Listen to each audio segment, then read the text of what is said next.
काय की छुट्टी? दिवाली की? अरे दिवाली तो आती जाती है, छुट्टी काय की?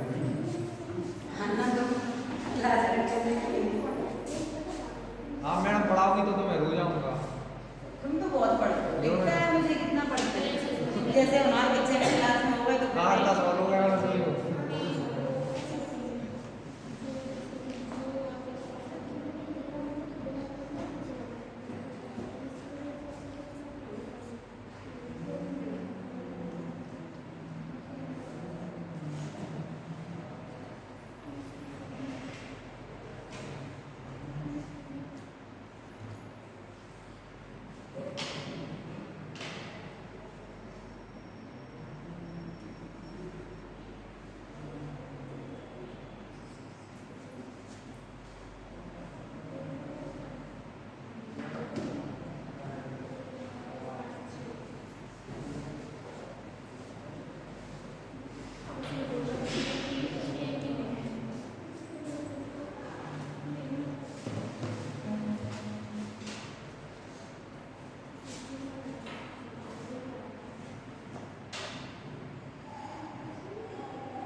यहाँ का पूछ लेना।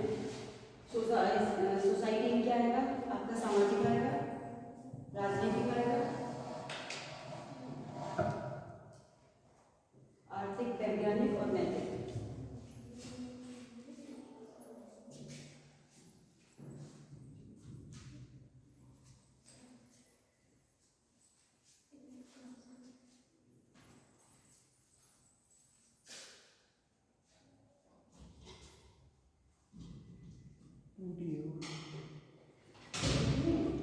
बोलो बोलो बोल जाएगी।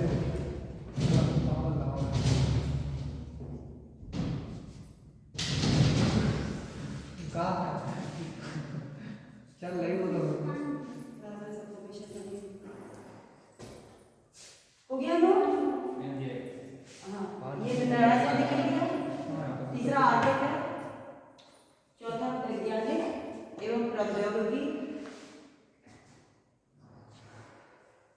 तीसरा आर्थिक। बुक नहीं दी तुम लोगों ने लाइब्रेरी से? क्यों? सामाजिक, समाजशास्त्री, राजनीतिक लिख लिया, आर्थिक, वैज्ञानिक एवं प्रौद्योगिक, लिख दिया। आपका लिख दिया। लास्ट है नैतिक का।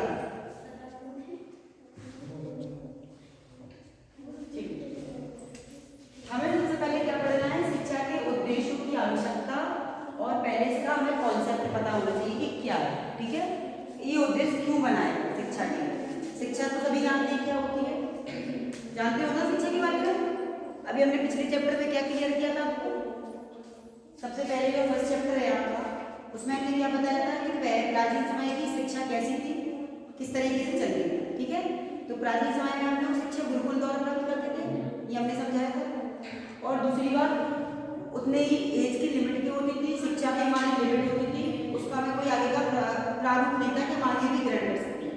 अगर हम पिछली शिक्षा और आज की शिक्षा की बात करें तो अब शिक्षा कैसी है?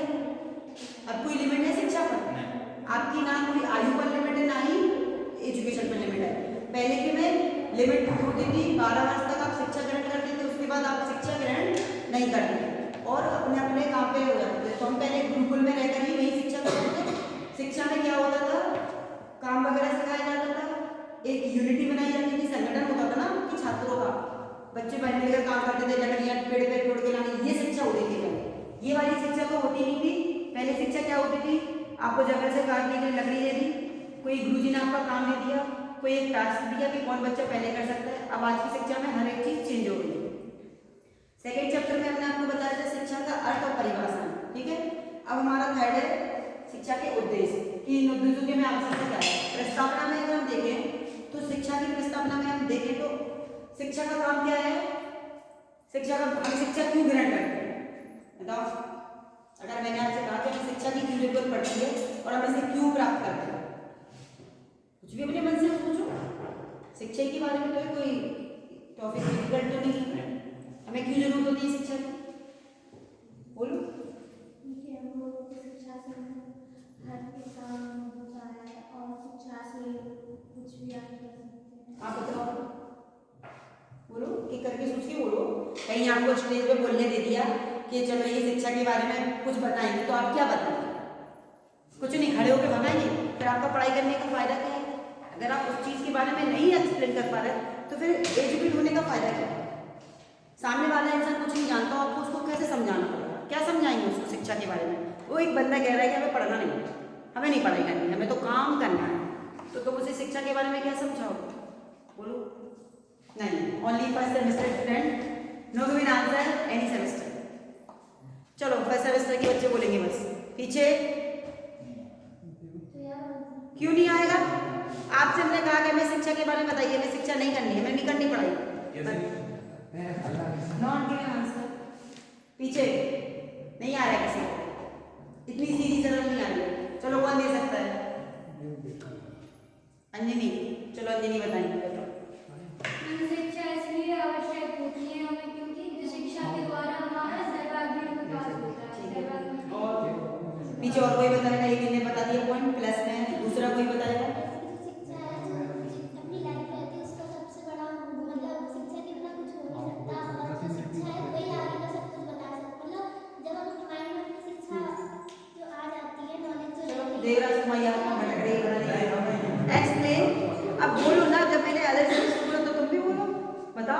शिक्षा क्यों करते हैं हम ग्रहण? आगे बढ़ने के लिए बस। नहीं आगे बढ़ने वैसे भी पढ़ रहे हैं बोलो ना। एक दूसरे को समझने के लिए शिक्षा जरूरी है। अगर इस वही मेरे एग्जाम मत देगा उसका समझ गए इसको कोई चीज नहीं आ रही हो मैं शिक्षित हूँ इसको अच्छे से एक्सप्लेन कर सकता कि तुम इस चीज में जाओगे तो आगे ही बढ़ोगे।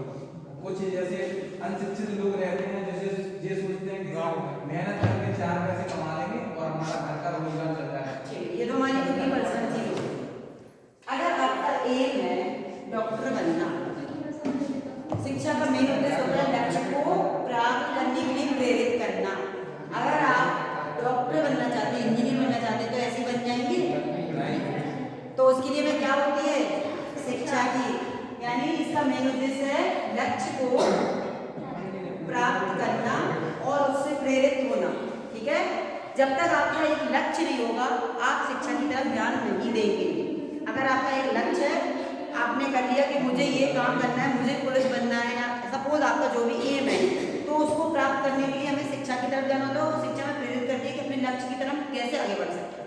ठीक है, कई बार हम अपने लक्ष्य से भटक जाते हैं, हमारा दिमाग भटक जाता है कि हमें नहीं पढ़ना है, लेकिन हमें मोटिवेट करना होता है कि हम व्यक्ति को आगे कैसे बढ़ सकें।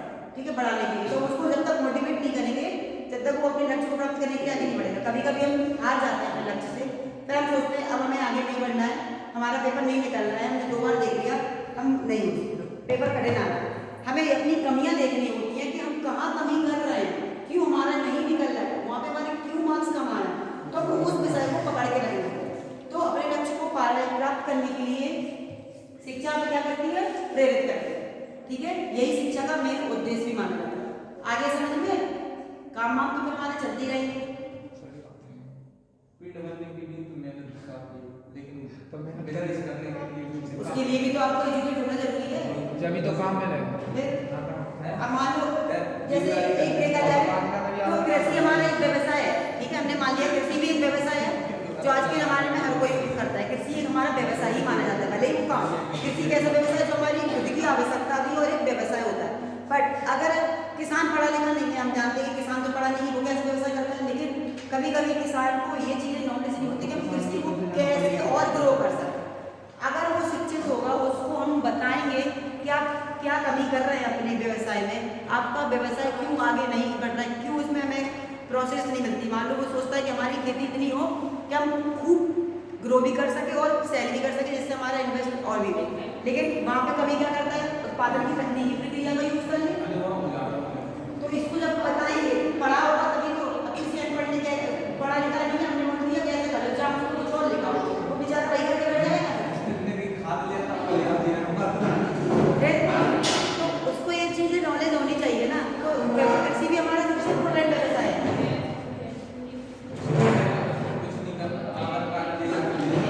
आगे चल के ऐसे हुआ ना क्या कोई बेलदारी कोई नहीं रखेगा, वो पहले कहेंगे आधार कार्ड लगाओ। आधार कार्ड की शिक्षा की आधार कार्ड की शिक्षा की जरूरत नहीं है। कहाँ के हो तुम, क्या नाम है, क्या कहाँ है, बता सब पूरा कर देना। वो तो बायोडाटा होगा ना, फिर तो वो बायोडाटा वाली हाँ, तो बीच में लाइए कि उसकी एक ग्रेजुएशन उसको ये लग जाएगा कि आप 10th या इंटर पास होना ही चाहिए, ये आपकी योग्यता तो में उसमें भी वो सब आया कहाँ इंक्लूड करेगा। हाँ, तो आगे चल के देख लेना सब तो बेकारी करनी है। आइए मैं एजुकेटेड पर्सन तो ठेकेदार बनोगे ना, कौन तो मैं ठेकेदार नहीं बनूंगा। चल रही है ना, वो तो चल रही है घटती चलो ठीक है, इतना समझ में आ गया। अब हमें समझना है शिक्षा की उद्देश्य की आवश्यकता।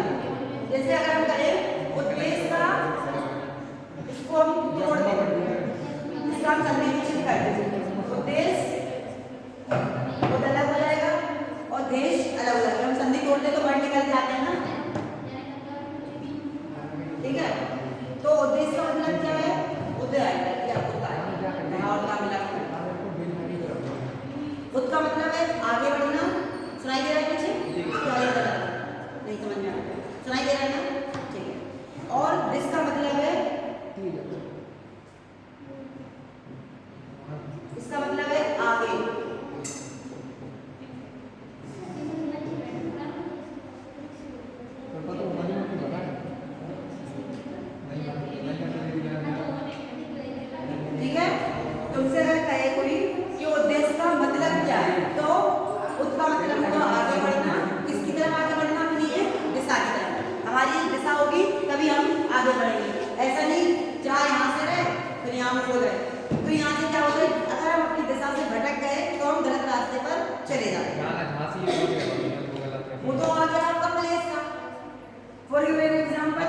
सब बच्चे हैं, ठीक है, हम चाहते हैं कि सब बच्चे इतने अच्छे नंबर लाएं, पढ़े, पर कभी कभी क्या होता है बच्चा भटक जाता है रास्ते से, वो पढ़ाई की ना ध्यान कर करके दूसरी जगह अपना दिमाग भटका लेता है, तो वो अपनी दिशा से भटक गया। इसका मतलब ये है, दिशा मतलब ये नहीं कि हम जहाँ से जा रहे हो वहाँ पर पहुँच गए, वो दिशा नहीं कह रहे हैं, अपने रास्ते से भटक गए वही तो। अब ऐसे कैसे टिकट तो दिशा झांसी की होता ना, मान के चलो झांसी आना अब माइंड में कुछ और चल रहा, पहुंच गए बबीना जी, तो मैंने भी तो नया काम है, कैसे पहुँच जाओगे बबीना?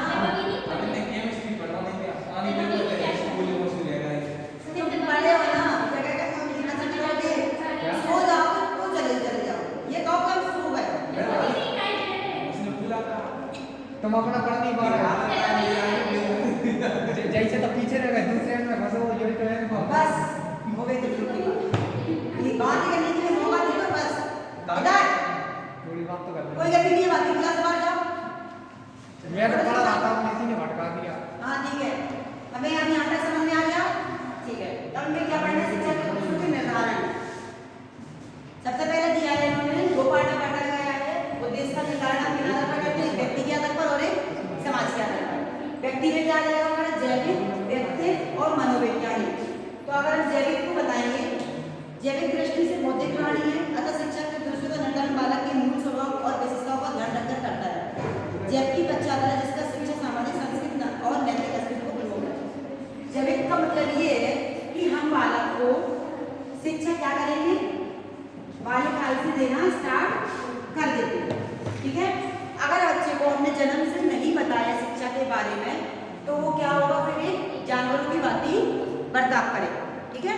मान लो आपके घर पे, आपके मोहल्ले में दो ऐसे परिवार रहते हैं जो एक अच्छे खासे पढ़े लिखे हैं और एक विलेज एरिया से रिलेटेड है, तो देखना होगा उनका माहौल दोनों का चेंज होगा कि नहीं होगा, रहन सहन, खाना पीना सब। जो हमारा पढ़ा लिखा परिवार होगा वो उसके बच्चे का रहना भी अलग होगा, चाहे वो फिर 1 साल का बच्चा हो चाहे 2 साल का, उसकी बॉडी लैंग्वेज चेंज होगी। अगर हम वही ग्रामीण क्लास के बाहर के बच्चे की बात करें तो उसकी बॉडी लैंग्वेज चेंज होगी, क्योंकि अभी उसको सिखाया ही नहीं जा रहा है, वो सोचते हैं अरे अभी छोटा है सीख ही जाए, तो अभी उसको कुछ भी नहीं, उसको हम जो तमीज सिखाते तरीके से संस्कार देते हैं, उसका खाना पीना नहीं आता होगा, कभी वो कपड़ों पे गिरा देगा, देखा होगा, पानी पीने की नहीं होगी। लेकिन आप वही अगर पढ़े लिखे परिवार में बजाएंगे तो 1 साल का बच्चा भी बड़ी ही लिहाज से खाएगा, पानी पिएगा, बोलेगा हर किसी से, अपने रिस्पेक्टफुली बात करेगा। और हम अगर दूसरी साइड जाएंगे तो वहाँ ऐसा नहीं है। तो हमें जैविक आधार मतलब है बच्चों को हम जो शिक्षा का उद्देश्य पहले हम उसे बाल्यकाल से ही समझाना चाहिए। जब उसकी नींव अगर वहाँ से गलत है तो वो आगे नहीं समझे, अगर उसकी नींव अच्छी है तो वो आगे भी चीज़ों को जल्दी क्लियर करेगा और उसे संस्कार देना जरूरी है। संस्कार हमें कहाँ से मिलते हैं, अपने पेरेंट्स से। बच्चों की पहली शिक्षा कहाँ से होती है, परिवार से, ठीक है। पढ़ाई में 5 साल तक वो अपने परिवार से ये सब कुछ सीखता है। परिवार के ऊपर डिपेंड होता है कि उसको कैसी शिक्षा दें। अगर एक परिवार अच्छा पढ़ा लिखा है तो वो अपने आने वाले बच्चों को अच्छी शिक्षा देगा, अगर वो नहीं पढ़ा है तो वो उस हिसाब से सिखाएगा। ये आगे समझ में, ठीक है। दूसरा आता है आपका व्यक्ति दर्शन। व्यक्ति दर्शन मानव जीवन को दृष्टिकोण के अनुकूल बनाता है। जीवन के प्रति व्यक्ति का दृष्टिकोण उसके जीवन का दर्शन है। व्यक्ति दर्शन मतलब ये हो गया कि हमने व्यक्ति का दर्शन कर लिया, वो नहीं, हमें व्यक्ति को ये समझाना है कि आपका क्या लक्ष्य है। कोई दिक्कत नहीं, पैसा फिर बोले अब बताओ भटका अपने स्थान बस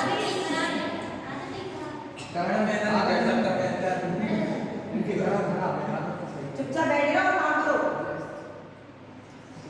ठीक है। व्यक्ति का दर्शन मतलब है हमें उस कॉन्सेप्ट पर ले जाना है कि उसका क्या लक्ष्य और तुम्हें क्या करना चाहिए, वो होता है व्यक्ति को दर्शन। उसके हमें अपने जीवन के दर्शन बताना है कि तुम्हें अपने जीवन को कहाँ तक पहुँचाना है, ठीक है। ये नहीं कि हमने किसी व्यक्ति का दर्शन कर लिया वो दर्शन है, वो नहीं। दर्शन का मतलब ये होता है कि आपके जीवन का क्या लक्ष्य है और आप अपने लक्ष्य को कैसे प्राप्त कर सकते हैं। आया समझ में। तीसरा आता है आपका मनोवैज्ञानिक आधार। इसको कैसे समझाओगे बताओ।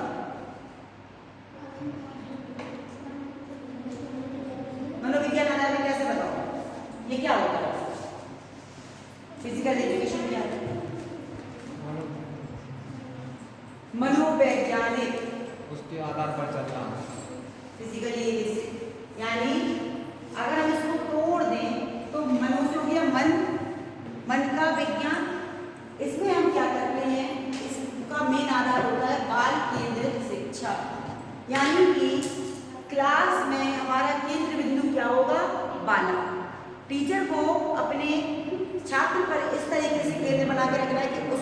कैसे हम कॉन्सेप्ट क्लियर करें।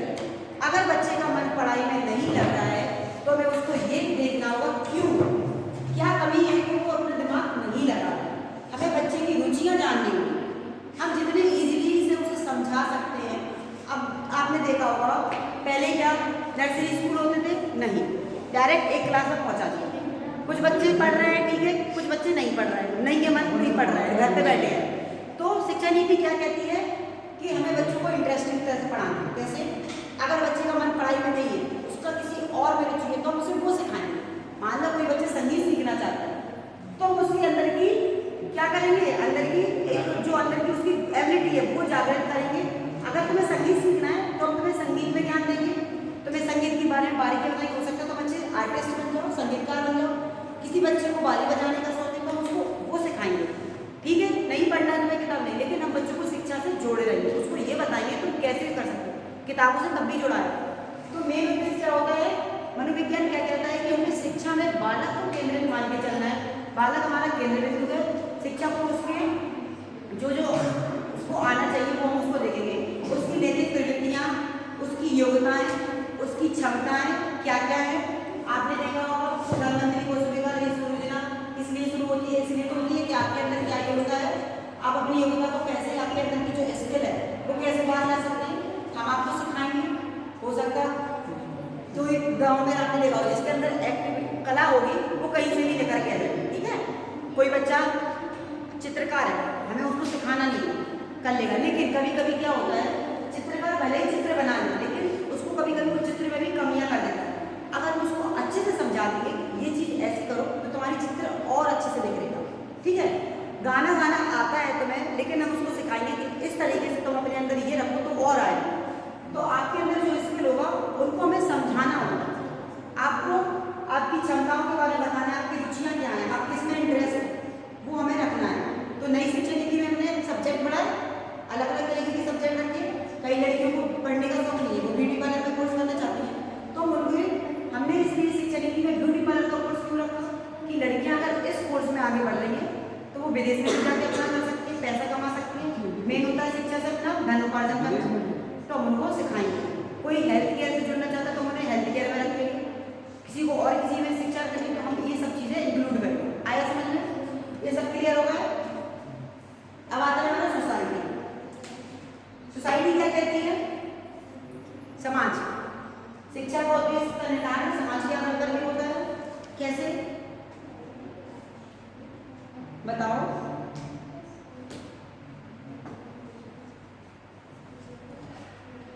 क्या मनुष्य समाज के बिना रह सकता है? नहीं रह सकता। तो वो जो इंसान पढ़ा लिखा है वो भी समाज में रहेगा, पढ़ा लिखा है वो भी रहेगा, ठीक है। जो ईश्वर विश्वास रखता है वो भी रहेगा, जो नहीं रखता है वो भी रहेगा। क्या मुझे ये कह देंगे कि तुम ईश्वर पे विश्वास नहीं रखते तो तुम हमारे समाज में रहने लायक नहीं ना। हमारे समाज के सभी लोग आते हैं और मनुष्य कैसा प्राणी है? सामाजिक प्राणी। अगर उसको समाज में रहना है तो कुछ समाज के तौर तरीकों से भी रहना होगा, ठीक है। आपके पेरेंट्स सिखाते हैं, कहते कि नहीं कहते कि अपने अंदर ऐसे रखो कि कोई देख ना रहे, मतलब समाज के हिसाब से चलो, समाज क्या कहेगा, गलत काम मत करो, गलत रास्ते पे मत जाओ, वरना दुनिया क्या कहेगी, मोहल्ले वाले क्या कहेंगे। तो उन्हें भी समाज से डर है ना, क्योंकि हम समाज से बाहर नहीं जा सकते। हमें अगर समाज में रहना है तो समाज के थोड़े तौर तरीके अपनाने होंगे, चाहे वो हमारी इच्छा हो अथवा ना हो। हमारे पेरेंट्स भी समाज के अकॉर्डिंग चलते हैं और हमें भी चलते वो कहते हैं।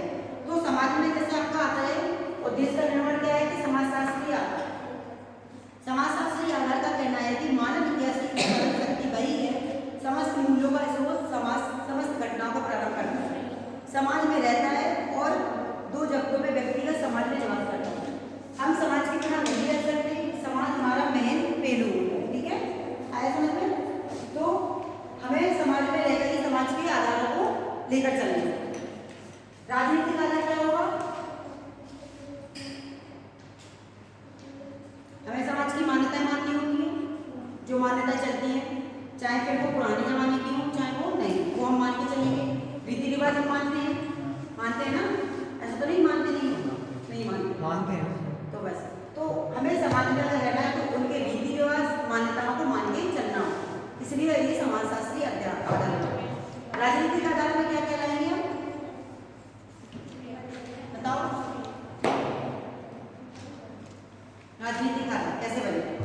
शिक्षा का क्या उद्देश्य है कि राजनीतिक आदत अच्छा हो?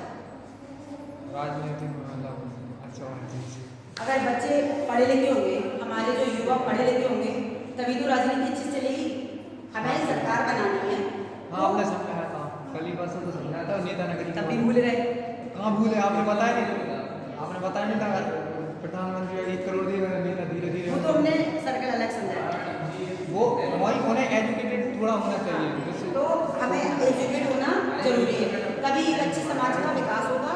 अगर हम राजनीति में जुड़ रहे हैं तो हमें देश के पहले युवाओं को शिक्षित करना होगा। अगर आप शिक्षित हैं तो आप अपने आने वाले को भी शिक्षित करेंगे, समझाएंगे कि जो पॉलिसी चल रही है या कोई भी स्कीम बनी है क्या वो हमारे लिए लाभदायक है या नहीं।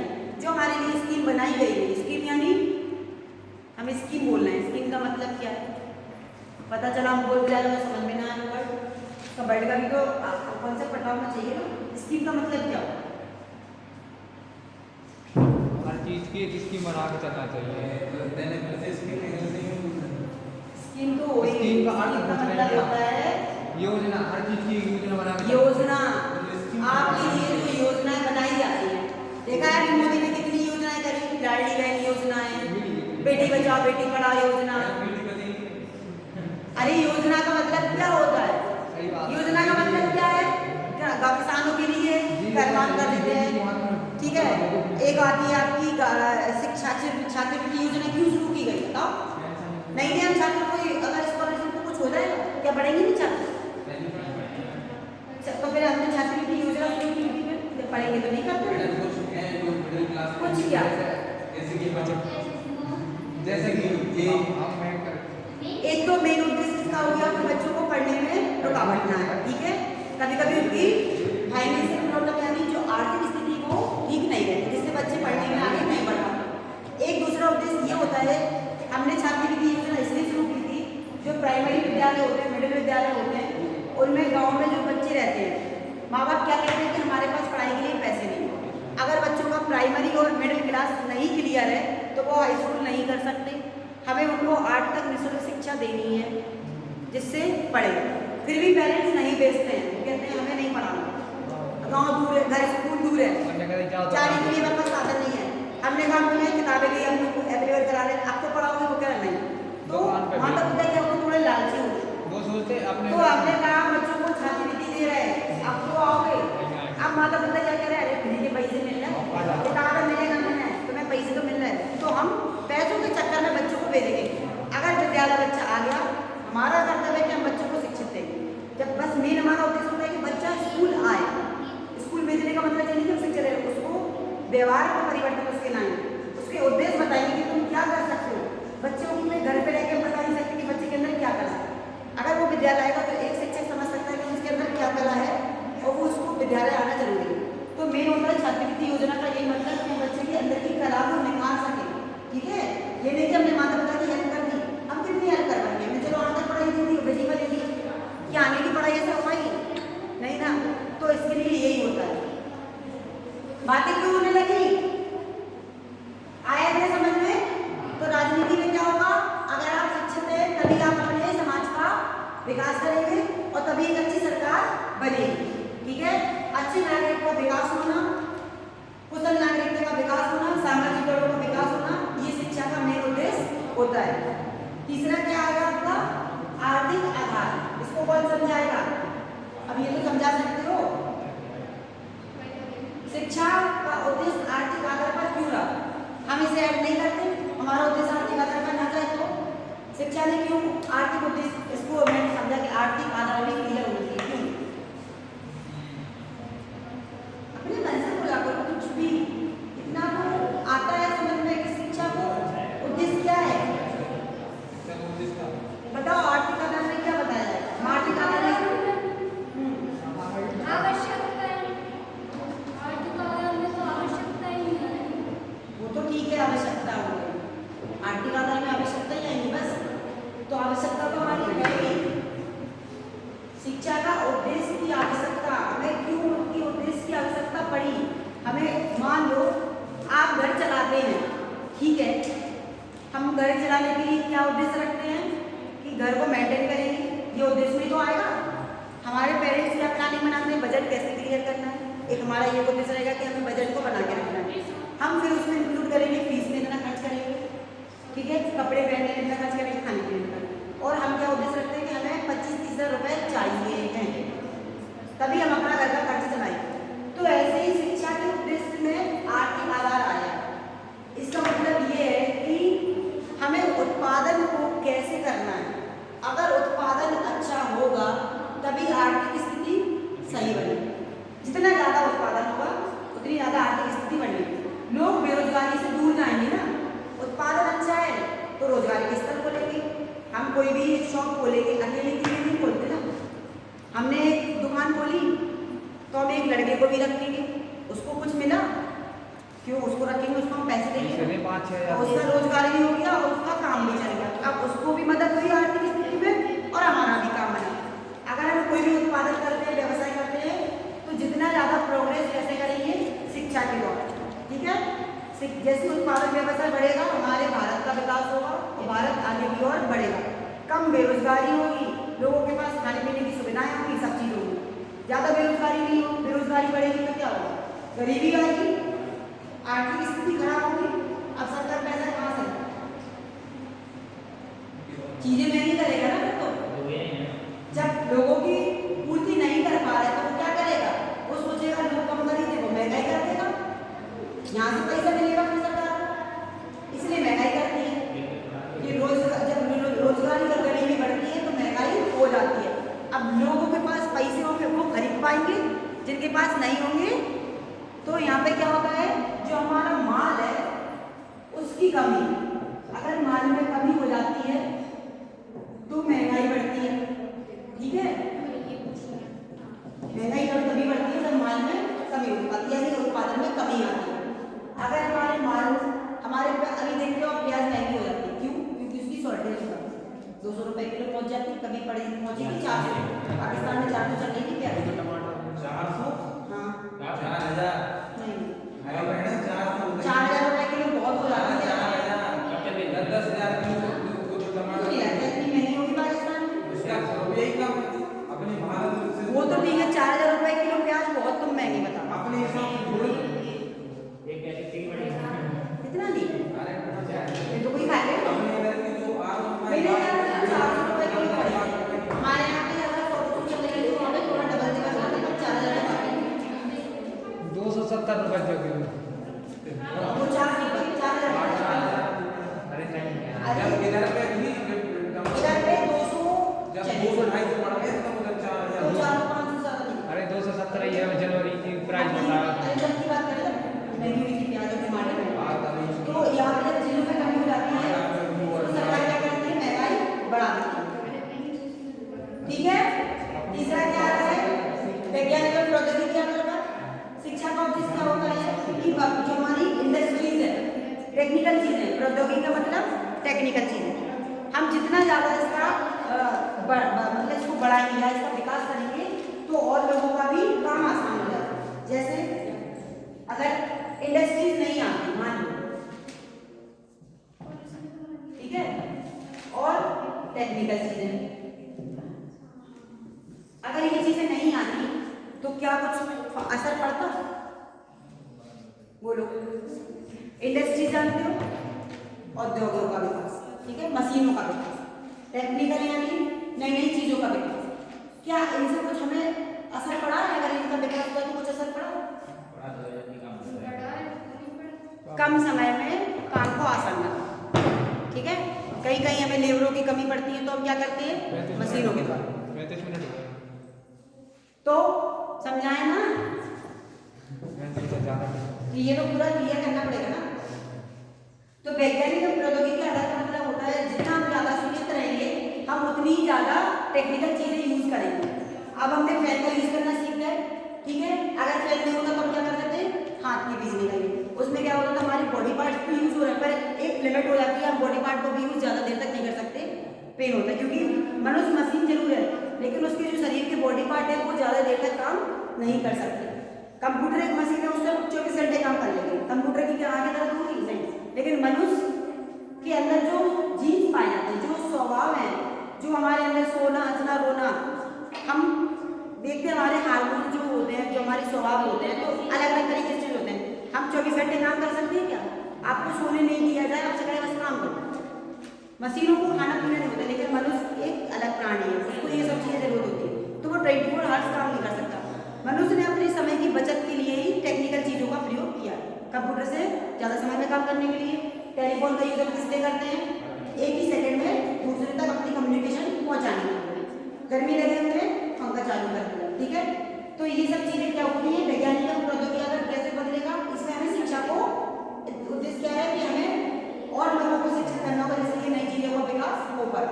नैतिक का मतलब होता है जो हमारे अंदर मतलब हमारे जो क्या होते हैं, नैतिक का मतलब क्या होता है?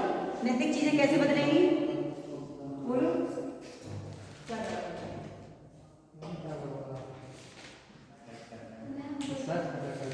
करने दो, ठीक है? नैतिक आधार का मतलब ये है कि बालक को भी ये सिखाना है कि हमें लोगों के साथ कैसा व्यवहार करना है, ठीक है?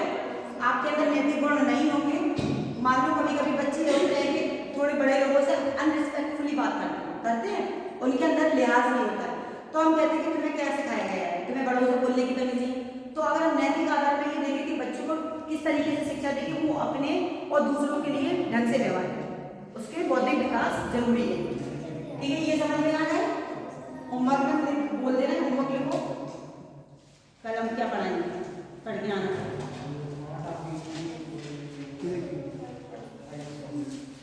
कल के लिए होमवर्क लिखो, मैं बोलती जाऊँ।